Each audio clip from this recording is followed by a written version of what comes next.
Hello guys, welcome back to another Inspo. For today's video, here going to show you or discuss to you why is my Face ID not working after screen replacement. So if you're interested, let's get started. So if your Face ID isn't working after screen replacement, there are going to be a few reasons why that might be happening. And most of them come down to how the repair was done. Now, first off, Face ID is likely linked to specific hardware inside your iPhone. It's not just about the screen here. It actually relies on a system called the True Depth Camera, which includes things like the dot projector here, and also infrared camera and the flood illuminator.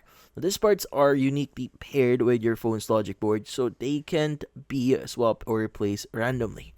Now, if the repair technician didn't transfer the original Face ID components correctly, or worse, replace them, Face ID probably won't work here. Now, the big one to watch out for is the earpiece speaker assembly, which that actually contains some of the Face ID sensors.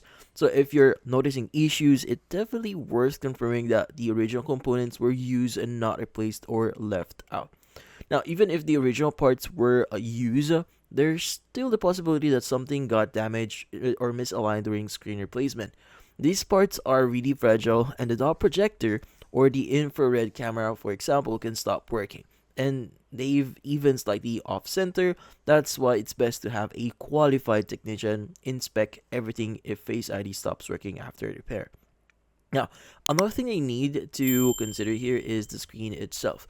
Now, if it's an aftermarket or non-genuine screen, that can sometimes mess with the Face ID too. Not all third-party screens work seamlessly with Apple Face ID tech, so using genuine Apple parts installed by someone who's Apple certified gives you the best chance of everything working properly. Now, it's also worth checking for software updates. So Apple sometimes releases updates to improve compatibility with hardware repairs, especially if your iPhone is recognizing new components. So you just need to go to your settings, and then you want to go to General and Software Update and install any available updates.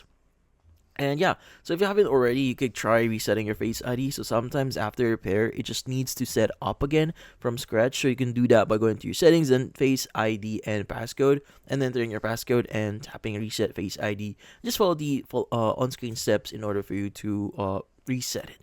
Or it might need a full repair just in case, like if it doesn't work.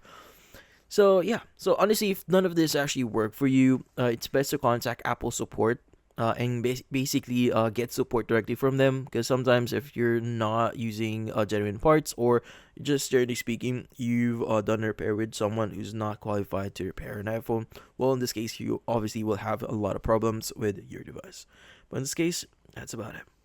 Hopefully this video was able to help you like and subscribe to Inspo. Thank you for watching.